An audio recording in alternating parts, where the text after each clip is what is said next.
Só um minuto.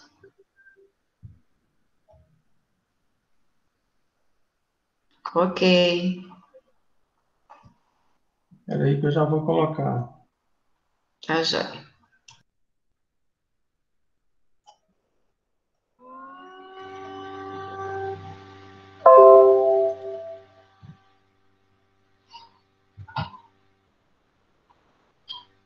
Pois bem, aí está o tema, né, que já foi inclusive comentado. É Marina, não é isso? Centro, Isso. o Centro Espírita Laboratório de Vidas em Crescimento para Deus. Quando a Alda me pediu para fazer, ela me pediu agora, quinta-feira, né, para substituir, eu acho que algum fator, não sei. Eu já tinha pensado nesse tema, enviei para ela, ela achou interessante. E eu fiz aqui algumas modificações que, quando eu fiz, foi para o público do GECAL. Como eu não conheço muito bem o público do Fraternidade Emmanuel, eu fiz algumas mudanças aqui, mas mais pela intuição. Então, serve como estudo para todos nós, e nós vamos ver que o que foi lido na mensagem se confirma no que nós vamos ver a partir de agora, tá certo?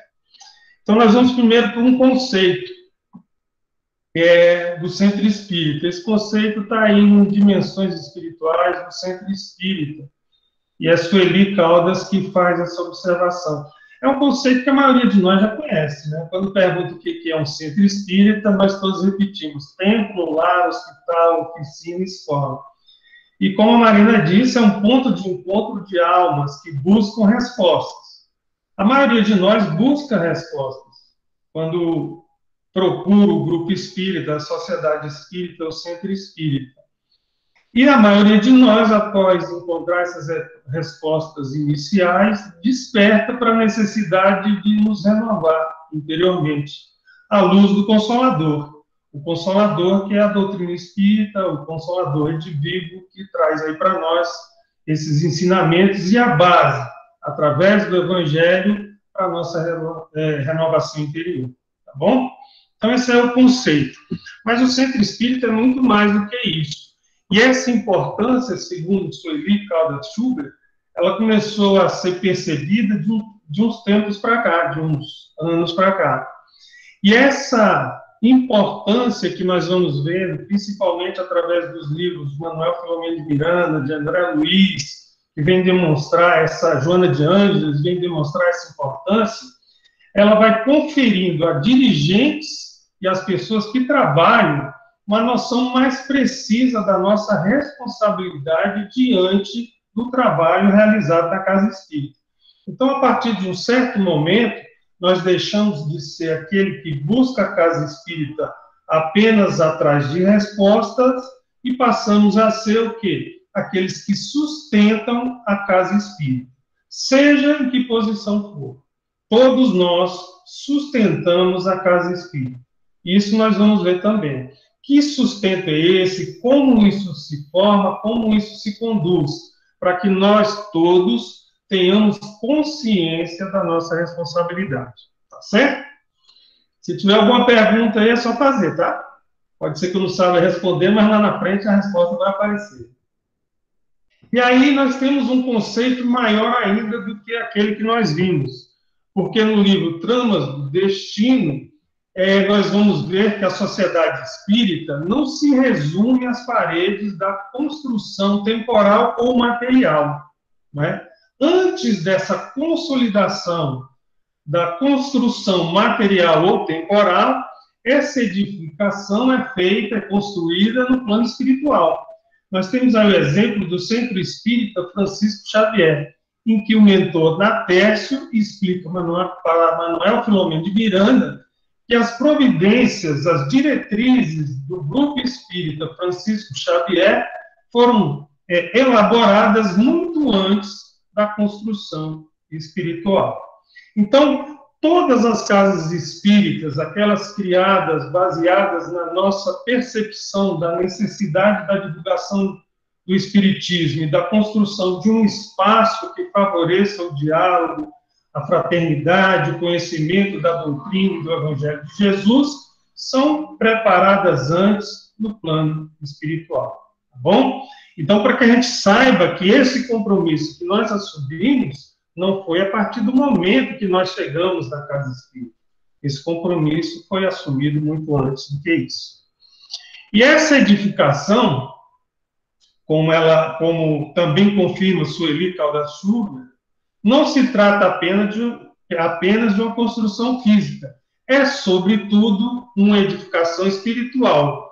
E as bases dessa edificação devem estar fincadas na rocha da espiritualidade.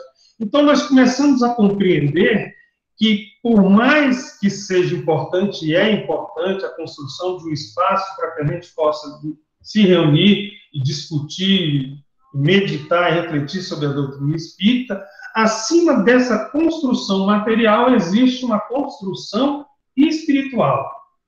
E essa construção é realizada, nós vamos ver mais na frente, repito, com os tijolos de nossos sentimentos, de nossos pensamentos, de nossas ideias, inclusive de nossas ações e palavras dentro da casa espírita.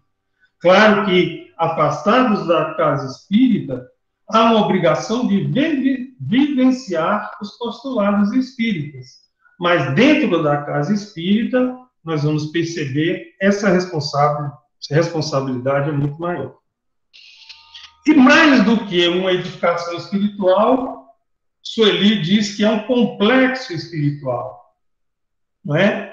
Que transcende as paredes físicas, o teto, os muros da casa. Então, aí no Fraternidade Emmanuel, quando nós vemos a casa e percebemos, talvez, achamos que a obra pode crescer materialmente, ela já cresceu, dependendo da nossa ação, muito mais espiritualmente. Na nossa casa, no GECAL, nós temos a informação de vários médios que se estabelece andares para cima e abaixo da casa espírita. Então, nós temos hospital, escola, oficina de trabalho, e, inclusive, temos também, em todas as casas tem, prisões para aqueles espíritos ainda recalcitrantes. Então, é um complexo espiritual, né, para o trabalho de encarnados e desencarnados, como afirma Sueli Caldas Schubert. Continuando, então, nós vamos agora, a partir desse momento, perceber como é essa construção, tá bom? Essa construção que Bezerra de Menezes, no livro Dramas da Obsessão, nos diz das vibrações disseminadas na casa espírita.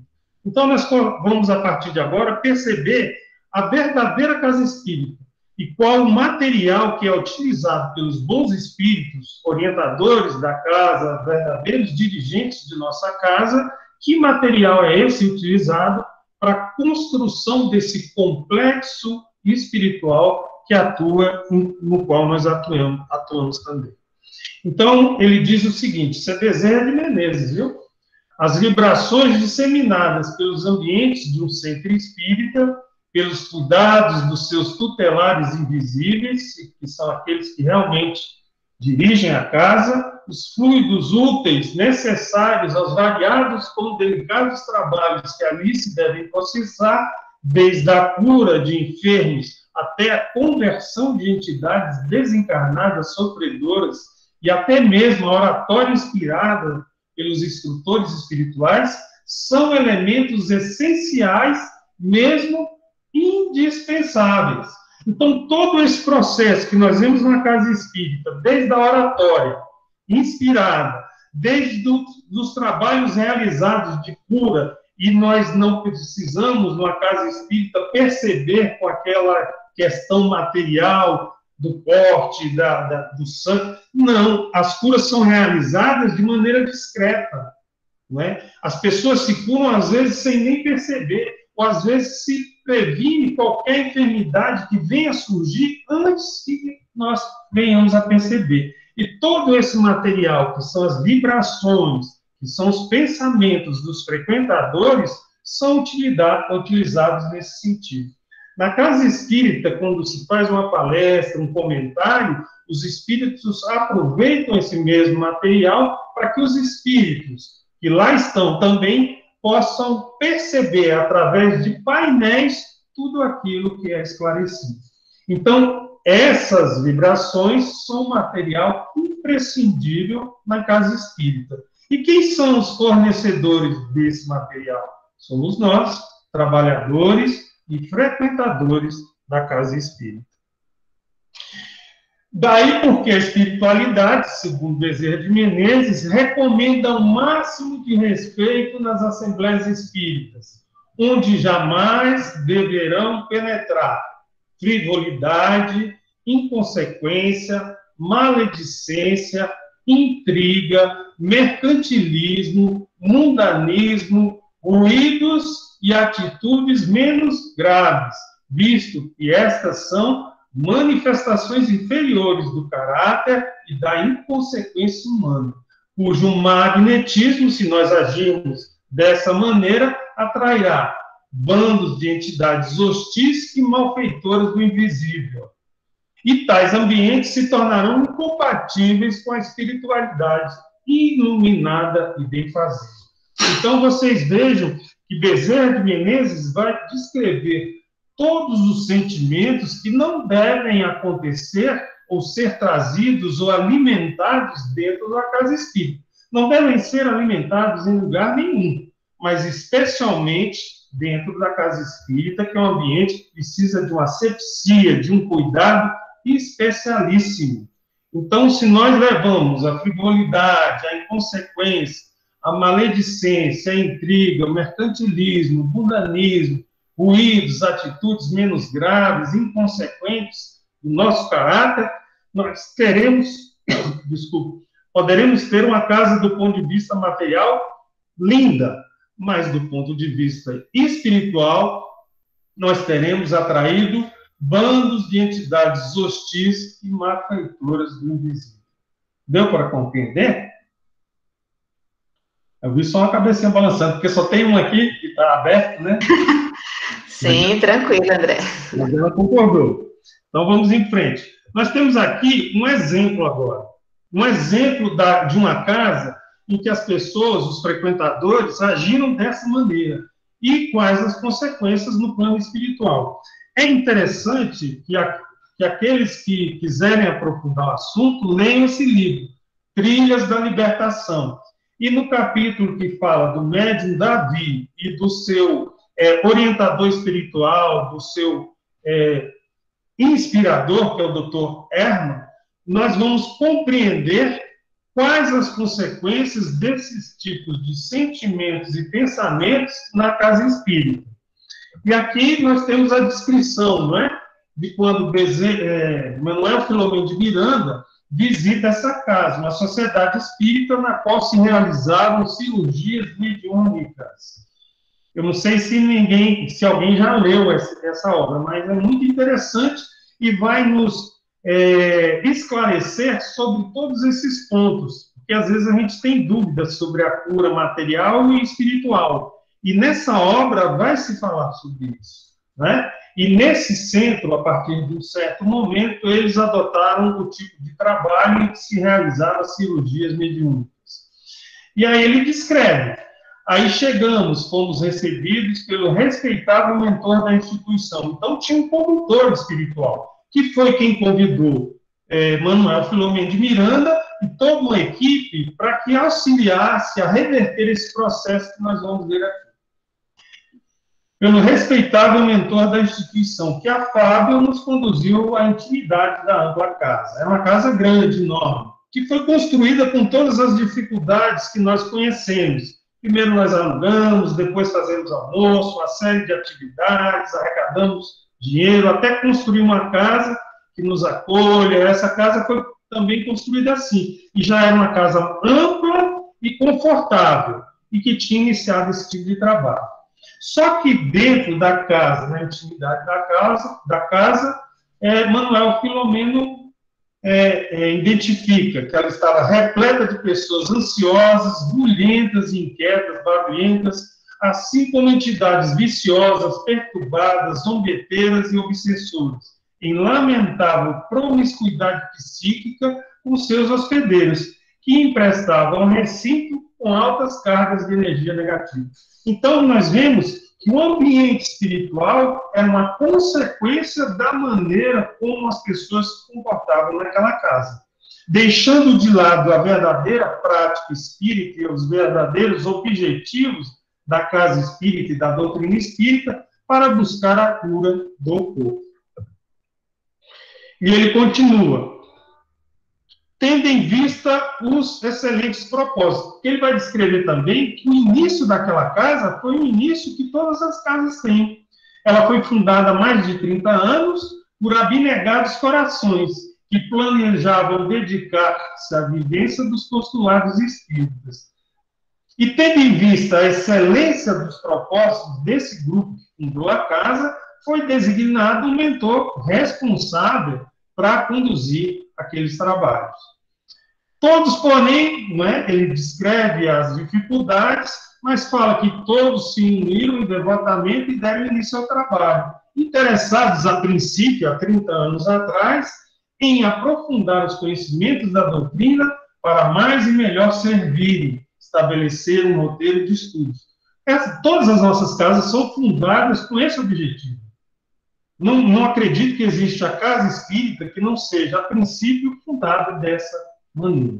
Tá certo? E continuando, dois computadores, às vezes eu erro aqui. Sucede, porém, que apesar desses objetivos, apesar dessas intenções, alguma coisa aconteceu, que desvirtuou e trouxe aquela situação que nós percebemos lá no início, quando o Manuel Filomeno de Miranda descreveu o interior da casa. E ele diz o que foi que aconteceu. Sucede, porém, que nesse último ano, depois que ele chegou lá, por distração, vejam só, distração, os atuais administradores, quem administrava a casa, muito preocupados com os fenômenos mediúnicos, em detrimento dos objetivos essenciais da doutrina espírita, que são a nossa transformação, o objetivo de nossa existência é que nós saiamos dessa existência melhor do que nós chegamos. E esse é o objetivo da Casa Espírita, nos transformar. E nós estamos, o trabalho lá realizado na Casa Espírita é para que nós, nessa convivência, possamos nos melhorar. Eles, em detrimento desses objetivos, cederam às pressões psíquicas dos espíritos levianos, porque se nós damos espaço e agimos com distração, esses espíritos irão nos influenciar. E não obstante nossos incessantes admoestações e advertências, porque os espíritos que conduziam a casa advertiram sobre esse problema. Mesmo com essas advertências, eles enveredaram pelo sinuoso caminho das curas e cirurgias mediúnicas, e tendo desinteresse pela cura real. Quem quiser e tiver dúvida em relação a esses assuntos, porque não é o tema do nosso estudo aqui, pode ler o livro, porque vai ter todos os esclarecimentos sobre o que é a cura real, como agir, inclusive na mensagem lida lá, uma série de práticas espíritas foram colocadas, elencadas, que não precisam seguir esse caminho de cirurgias mediúnicas, não é? E quem quiser se aprofundar e conhecer essas diferenças, é só ler o livro mostrando lá qual é a verdadeira cura e quais os mecanismos para atingir a paz e a verdadeira saúde. É recomendado que os irmãos leiam essa obra, tá bom? Pois bem, lá nós tivemos a descrição, um exemplo de uma casa que trilhou um caminho e aí teve consequências, permitindo que o ambiente fosse um ambiente que não é digno de uma casa espírita. Para adiantar, antes de ler a obra, nós vamos ver todo um trabalho que vai ser realizado a partir dessa visita de Manuel Filomeno de Miranda, para novamente retornar àquela casa aos princípios de 30 anos atrás, voltando que o ambiente se torne um ambiente saudável. Então, voltando à mensagem de Bezerra de Menezes, do livro Dramas da Obsessão, um centro espírita onde as vibrações de seus frequentadores, nós, encarnados ou desencarnados, irradie de mentes respeitosas, corações fervorosos, aspirações elevadas, palavra emitida jamais se desloque para a futilidade, em vez da gargalhar divertido se pratique a prece, um centro assim, fiel observador dos dispositivos recomendados pela filosofia espírita, será detentor da confiança da espiritualidade esclarecida, ao qual o elevará à dependência de organização modelar do espaço, realizando-se, então, sublimes empreendimentos. Só essas instituições terão condições para que um Bezerra de Menezes possa atuar e auxiliar aqueles que precisam. É claro que os espíritos superiores vão atuar, como nós vamos ver na obra anterior, em todos os lugares, de maneira que nós possamos seguir o caminho reto daquilo que a doutrina nos traz. Mas nessas casas que buscarem realizar, não é, de maneira respeitosa, com corações fervorosos, aspirações elevadas, a atuação será muito mais fácil para os espíritos superiores. Não é isso? Alguma dúvida? Está indo bem aí? Está dando para entender, né? Então tá bom. E agora, a maioria de vocês já deve saber disso, né? Mas tem uma questão interessante sobre o registro das nossas casas no plano espiritual. Somente esses que agirem daquela maneira, as casas, né, que agirem daquela maneira anterior, do slide anterior, serão registrados na além-túmulo como casas beneficentes. Então, só aquelas que tiverem uma condução e seus trabalhadores, frequentadores e dirigentes buscarem essa ação, né, constante e vigilante, serão matriculadas como casas realmente beneficentes, balizados para os melindrosos experiências espíritas. Os demais que não agirem de maneira correta ou não se descuidarem do trato da casa espírita, serão no espaço considerados meros clubes de divertimento. Então, essa opção entre uma casa espírita séria, que busca ser reconhecida no plano espiritual como aquela que tem condições de realizar várias experiências melindrosas, e ser um clube de diversão, essa opção nós fazemos constantemente, todos os dias, a todos os momentos. Por isso, lá na outra obra, quando fala se descuidaram, se distraíram, é uma distração que não pode acontecer. Porque os espíritos que querem a derrocada do nosso trabalho, a nossa derrocada, estão atentos aos nossos sentimentos. E muitas vezes, nós vamos ver também, surgem sentimentos diferentes. Nós somos humanos, nós carregamos uma série de deficiências que precisam ser, né, podadas, mas que nós temos ainda uma série de dificuldades. Tá bom? Então, concluindo só essa primeira parte, o resultado, o centro espírita é resultado das vibrações harmônicas dos seus idealizadores e membros dedicados. Então, o grupo, o Centro Espírita Fraternidade Emmanuel, é resultado do pensamento, do sentimento, da ação e das vibrações de harmonias dos seus trabalhadores, de vocês. Mas como o GECAL é fruto dos nossos pensamentos, do nosso trabalho, dos nossos sentimentos. Então, às vezes, as pessoas criticam os dirigentes quando eles chamam a atenção caridosamente naquele momento em que nós nos distraímos e enveredamos por conversas que não seriam as ideais dentro da casa espírita. Mas eles estão cumprindo com sua obrigação, com seu dever, e de forma caridosa para que nós também possamos perceber essa responsabilidade. Tá bom? Continuando. E aí surge o nosso dever, diante desse conhecimento que nós todos já temos. O nosso dever é, segundo Sueli Caldas Chuva, é preservar o centro espírita imune às paixões de seita, dominações políticas, arbitrariedades, modismos, inovações agradáveis aos insensatos. Isso é dever nosso, estar vigilante. A base doutrinária para que nós possamos construir uma casa espírita séria é a codificação. E os livros complementares sérios que hoje nós temos a mão cheia. Claro que a obrigação de todos nós espíritas é ler qualquer obra, refletindo e meditando, para que possamos perceber se elas estão de acordo com aquilo que a doutrina traz, com o que a codificação traz. Tá certo? Então, nós temos obrigação também com a nossa casa espírita. E muita, tá certo? Agora, vamos aqui. Essa frase é interessante. Nós estamos... Que hora termina, hein?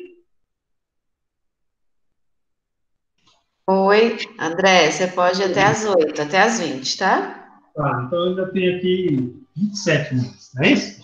Isso. Essa afirmação aqui, tudo se passa como em família. Isso não é uma afirmação minha. Vocês vão ver de quem é. E vocês, a partir do momento que vocês descobrirem quem falou assim, vocês vão prestar mais atenção. Então, eu já estou adiantando que é para ficar atento, né? Porque vai chegar lá, nós vamos chegar em quem disse isso. E aí, para que nós possamos chegar a quem disse que tudo se passa como em família, nós vamos pegar um exemplo aqui de um jovem casal no livro Painéis da Obsessão. Nós temos lá, essa obra, ela, segundo Manuel Filomeno de Miranda, ela é riquíssima. E ela traz relatos de casos obsessivos e assistência espiritual num sanatório de tuberculosos, que na época existiam muitos, descrevendo as dificuldades de um jovem casal espírita, nossas dificuldades, Argos e Áurea, tá bom? Então, nós percebemos que, apesar de sermos espíritas, e aí, às vezes, achando que só o rótulo resolverá nossos problemas, nós vamos perceber por essa obra que não é assim. Nós vamos ter uma série de dificuldades a enfrentar. Pois bem, esse casal, e aí vale a nossa atenção nesse momento. O que diz Manuel Filomeno de Miranda em relação a esse casal? Era natural que os esposos, Argos e Áurea, conforme ocorria com os demais membros da comunidade, reencontrassem ali espíritos afins, de outras etapas, ora no mesmo caminho de redenção. Certamente defrontavam também com antigos conhecidos, nem sempre afeiçoados. Nós, às vezes, estamos na casa espírita achando que todo mundo se ama, plenamente. Mas, muitas vezes, nós encontramos dentro da casa espírita, né, pessoas que nós não afinizamos, que nós temos sentimentos diferentes. Qual o objetivo dentro da casa espírita? Nós vamos ver. É que nós transformemos esses sentimentos. Porque todos nós nos reunimos na casa espírita com um objetivo. Mas nem sempre todos nós temos a mesma sintonia e os mesmos sentimentos. Ou nos simpatizamos. Então é natural. Às vezes as pessoas se escandalizam e escondem isso. Mas o que nós temos que fazer é trabalhar. Porque é uma afirmação de Manuel Filomeno de Miranda. Às vezes nós vamos encontrar pessoas dentro da casa espírita que nós vamos antipatizar. Mas não é por isso que nós vamos agir afastando aquela pessoa. É justamente ao contrário. Quando nós nos aproximamos daquele que, de alguma maneira, nossos sentimentos não batem, é sinal que nós, dentro de uma casa espírita, que nós devemos trabalhar esses sentimentos. E Manuel Filomeno de Miranda confirma que isso é natural que aconteça. O que não é natural é nós continuarmos alimentando aquele sentimento. Não é isso? Temos que trabalhar. E aqui surge o título, né? Que não é meu também. O título é de Manuel Filomeno de Miranda. É compreensível que nesse laboratório, então todo centro espírita, toda casa espírita, toda a sociedade espírita é um laboratório de vidas em crescimento para Deus. Nesse convívio, nessas diferenças que são naturais, mas todos com um objetivo, buscando o nosso crescimento em direção a Deus. É natural e é compreensível que nesse processo da evolução reunir-se diversos temperamentos, vários companheiros em diferentes faixas de experiências e interesses vibratórios, de modo que se auxiliassem mutuamente. Então é natural, gente. Nós não devemos nos assustar quando isso acontece. O que assusta é quando nós alimentamos essas diferenças e, às vezes, essas diferenças prejudicam o trabalho dentro da casa espírita e, especialmente, no movimento espírita. Nós vemos isso acontecer. Não adianta a gente tampar o sol com a peneira e não achar que essas coisas não acontecem. Elas acontecem. E aí é o que traz estranheza. porque nós estamos vendo que é natural que essas diferenças aconteçam. Mas é obrigação e dever nosso trabalhar essas diferenças, e é o que ele diz aqui, ó, os mais bem aquinhoados amparando os mais atrasados na marcha, e estes nem sempre atentos, criando-lhes embaraço, exigindo-lhes o contributo da paciência e da dedicação. Como é que a gente vai aprender a paciência e dedicação se não é fazendo isso? Se não é amparando, se não é buscando naqueles que precisam mais, se nós já tivermos condições. Né? Porque muitas vezes a gente se coloca como que tem mais condições, e na verdade está atrapalhando. Mas é isso que nós devemos estar o tempo todo percebendo. E procurar agir com paciência e dedicação com os irmãos que trazem muitas vezes empecilhos dentro da casa espírita. Né? É isso. Continuando. Um exemplo é o próprio Arno, porque ele tinha um passado arbitrário. E ele queria, dentro da casa espírita, manter uma situação de liderança que ele tinha no passado. Não para o bem, mas para o mal. Mas ele queria manter essa mesma liderança. E isso era insustentável. Por falta de quê? De exemplos. Não é porque você se acha um líder e porque você tem isso dentro de você que você vai liderar a casa espírita. Não, devia ser qualquer instituição, mas no mundo as coisas não acontecem muito bem assim, a gente vê. Mas na casa espírita, o exemplo, a dedicação, a mudança, o esforço, precisa existir. Mas ele tinha esse problema, né? E ele explica também, para a maioria de nós, né, a atualidade não é ensejo de colher nada, é ensejo de retenção de conquistas, jamais de usufruto de bênçãos. Bênçãos que nós não trabalhamos no passado. A bênção que nós temos hoje é estar dentro da casa espírita, conhecendo a doutrina espírita e o Evangelho de Jesus, utilizando esses instrumentos para a nossa transformação. E utilizando esse convívio para realmente, porque não adianta, eu sou espírita, me transformei, sou melhor. Se eu não tiver o convívio, as diferenças, para demonstrar isso com paciência e dedicação, como é que eu vou provar? Como eu vou realmente me conscientizar que eu sou diferente? Né? É para a gente refletir. A questão da afinidade. Natural que aconteça também a divisão dentro da casa espírita. Não estou falando em divisão que se afasta um do outro, mas é o que ele explica aqui. Os mais afins, por instinto, formavam seus pequenos grupos de interesses comuns, provocando reações normais nos outros companheiros, desconfiados e mais suscetíveis aos ciúmes e ao ressentimento improcedente. Então, às vezes surge esse sentimento. As pessoas se unem também dentro da casa espírita, como diz aqui Kardec, Kardec vai dizer aqui no Livro dos Espíritos, questão 278, quando ele pergunta, os espíritos das diferentes ordens se acham misturados uns aos outros? Kardec fala, sim e não. Porque ele faz uma diferença. Eles estão juntos, mas há diferença de sintonia, de pensamentos. E eles evitam-se ou se aproximam conforme a simpatia e a antipatia, tal qual sucede entre vós. Então é natural. Quanto maior a casa, mais existe isso. Grupos que se simpatizam, né, que têm mais afinidade. É isso que a gente precisa trabalhar. Mas primeiro, antes de trabalhar, a gente precisa saber e entender que isso é natural que aconteça. Nós não afinizamos com todos. Quanto mais o grupo, é por isso que nós estamos falando disso, quanto mais o grupo é familiar, menor, mais fácil isso acontecer. Mas quanto mais o grupo se expande, mais difícil essa sintonia. Tá bom? Às vezes a gente para assim e fica pensando, né? Num grupo como o de vocês, mais família, não deve acontecer.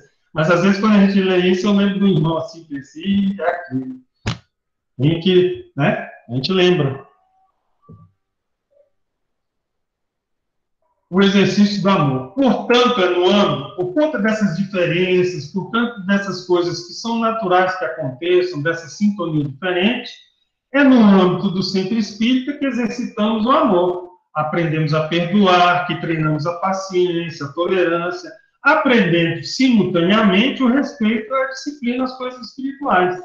A casa espírita, quando se diz que a casa espírita é uma oficina, porque é lá que nós trabalhamos essas diferenças.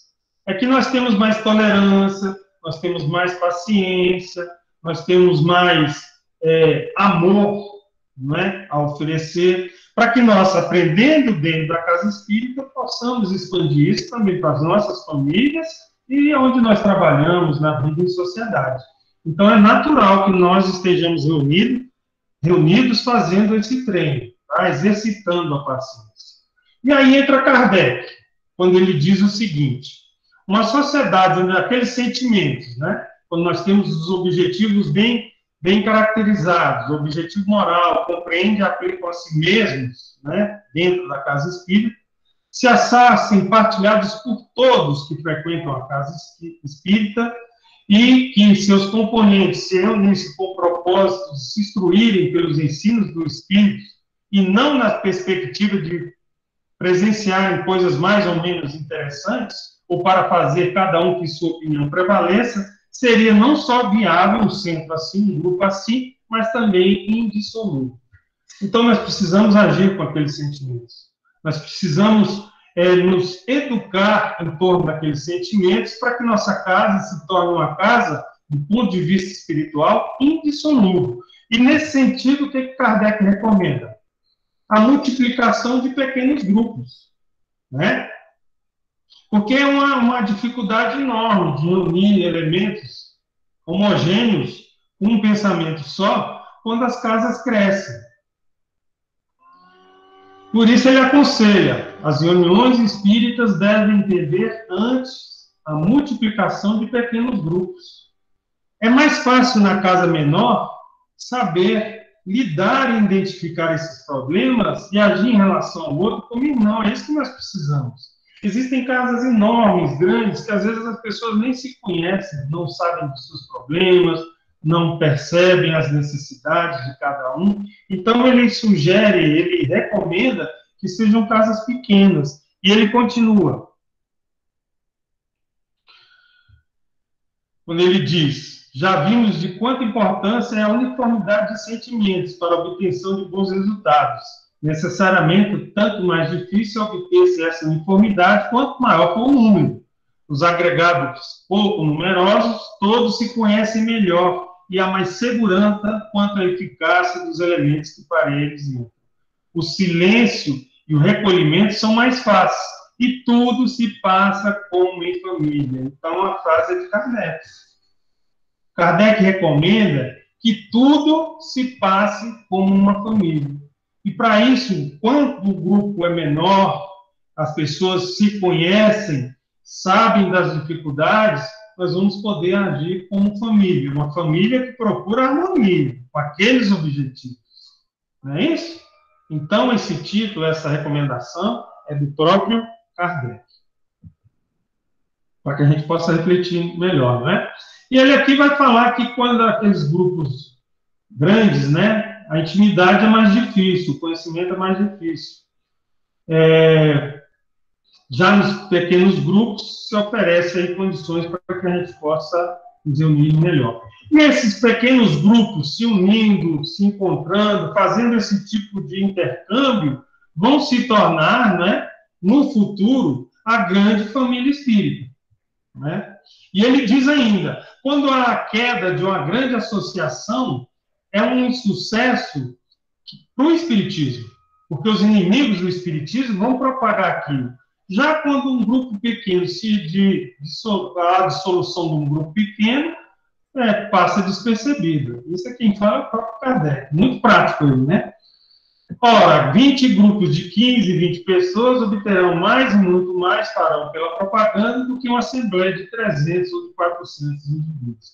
Então, é nesse sentido que Kardec fala da disseminação de grupos pequenos e que se comportem como família. E a grande família espírita será o movimento espírita, em que essas pequenas casas se reúnem, se confraternizam, se conhecem e trabalham para que a doutrina seja divulgada no movimento espírita. Esses grupos, correspondendo-se entre si, visitando-se, perguntando observações, podem, desde já, formar o núcleo da grande família espírita, né? Que é isso que nós devemos buscar, né? Que o Eduardo até trabalha nisso, né, Eduardo? Buscando essa fraternidade, essa união, esse conhecimento, né? De maneira que os grupos possam estabelecer aí um contato e construir essa grande família espírita. E aqui só confirmando aquilo que nós já havíamos falado, né? Que para chegar onde nós chegamos, não podemos esquecer que aqueles que se reúnem para um labor dessa ordem não fazem por casualidade. Existem planificações da espiritualidade que antecedem, portanto, a reencarnação dos que irão laborar no plano físico. E aqui nós temos um exemplo. Aqui ele está dizendo o seguinte, que vários planos, eu estou dando mais um pouquinho mais rápido, porque o tempo está começando a encurtar aqui. Ele diz que fichas kármicas são analisadas, planos iniciais são feitos, é estudado, é feito convite. Então, cada um de vocês que aparece aqui, o convite foi feito no plano espiritual. Né? O mentor da casa, o orientador da casa, fez o convite antes da encarnação, para um projeto que já havia sido estabelecido no plano espiritual. E todos foram reunidos para que pudessem realizar esse trabalho. Um exemplo de planejamento nós vimos no livro Nos Domínios da Mediunidade. Eu não sei se vocês lembram lá, quando nós temos lá o trabalho de Gabriel e Ambrosina. E André Luiz pergunta para o mentor como é que eles realizam um trabalho tão sintonizado, como eles conseguem fazer aquele trabalho em que a sintonia do Gabriel, que é o mentor, com a Ambrosina, que é o médico, é tão perfeita. E aí o orientador explica, porque eles planejaram essa experiência atual muito antes da atual encarnação. Então, eles já tinham uma afinidade, um compromisso, um planejamento. E é interessante que Sueli Caldas fala em relação à Ambrosina. Ela diz que a Ambrosina é Chico Xavier. Então, lá o Gabriel, que está ali no livro Nos Domínios da Mediunidade, é quem? É Emmanuel. Não é isso? Então, quem lê essa passagem, quem lê esse livro, Nos Domínios da Mediunidade, vê Ambrosina e Gabriel, na verdade, segundo Sueli, está vendo Chico e Emmanuel. E aí mostrando como exemplo de sintonia e planejamento que existiu entre os dois. Agora nós vamos chegar, já partindo para o final, para a nossa atualidade. Quando nós trazemos do livro Paulo Estevam, para nós como agir a partir de agora, nessa situação que nós vivemos, e como também atuar na nossa casa espírita.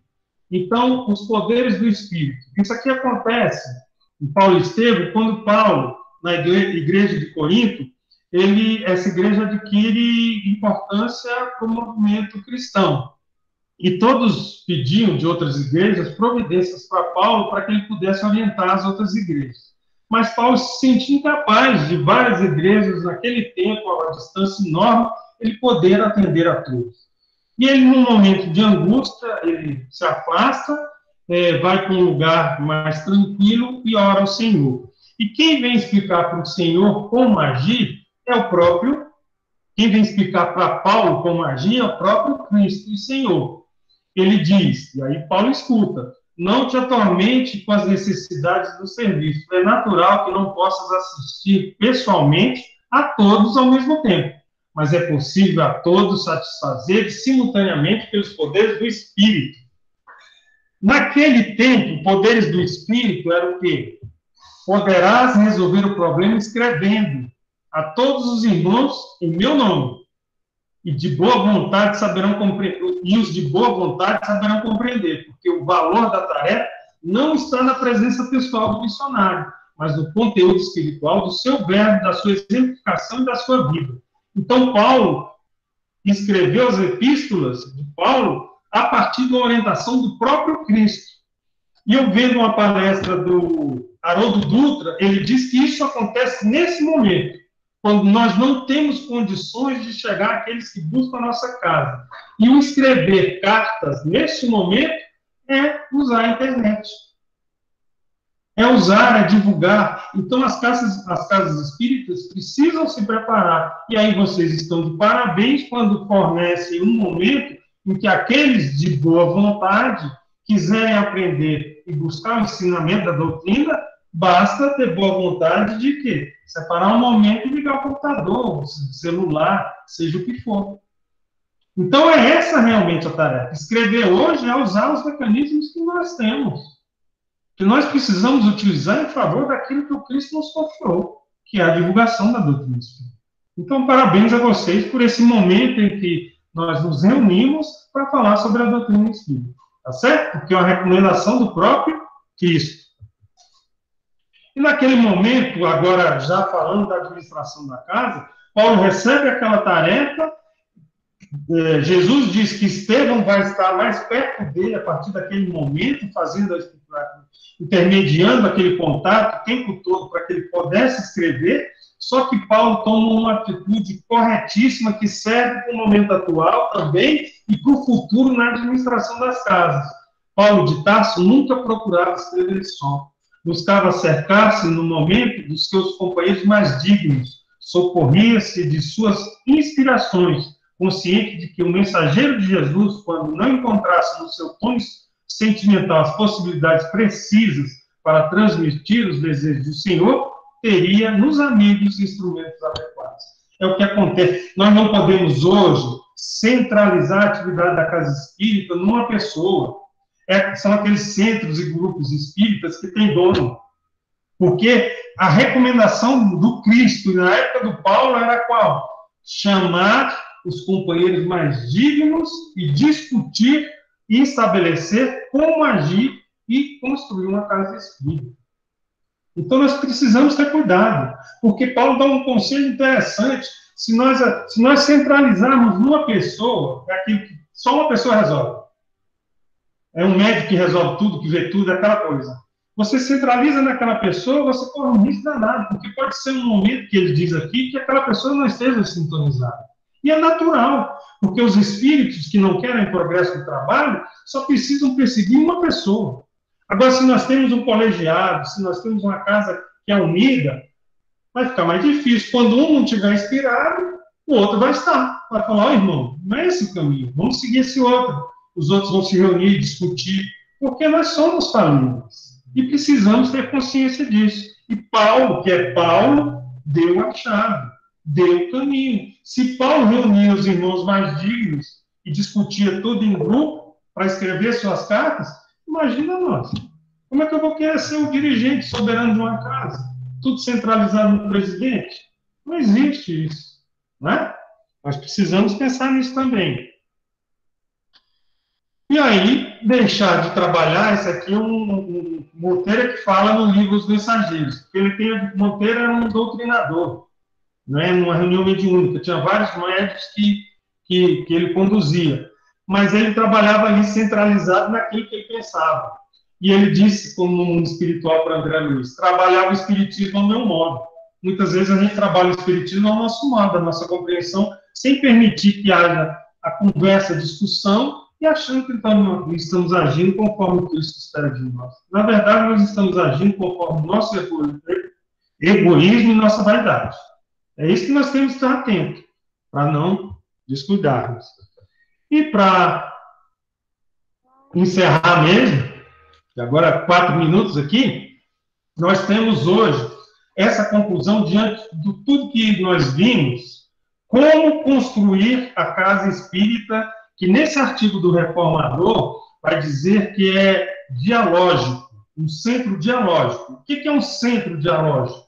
Que é o futuro, que é atual, que é o que nós devemos buscar. É um que construído por meio do diálogo, dos vínculos e do entendimento. Nós precisamos construir. Nós somos trabalhadores voluntários. Nós abrimos mão de muitas coisas em nossas vidas para construir essa obra, porque nós percebemos que é nossa obrigação e nosso dever, com nós mesmos e com Cristo, por conta de nossas dívidas do passado. Mas essa construção, para aqueles que lideram, deve ser uma construção feita com diálogo, unindo, criando vínculos e entendimento, que é o que Kardec recomenda. Grupos pequenos que vão agir e construir conforme uma família, para que possam ser amparados e criam um ambiente e os bons espíritos estarão presentes e atuando em nossas casas. Então, tudo isso é agir com cooperação e principalmente com amor. construindo a casa que Jesus e Deus esperam que nós venhamos a construir. Certo? Então era isso que a gente trouxe para vocês. Espero que vocês tenham aí gostado, e aí existe um material bom para se meditar, livros recomendados para que a gente possa continuar a nossa meditação, a nossa reflexão em torno da construção da casa que nós esperamos e que Jesus espera que nós venhamos a construir. Tá bom? Um grande abraço para vocês todos.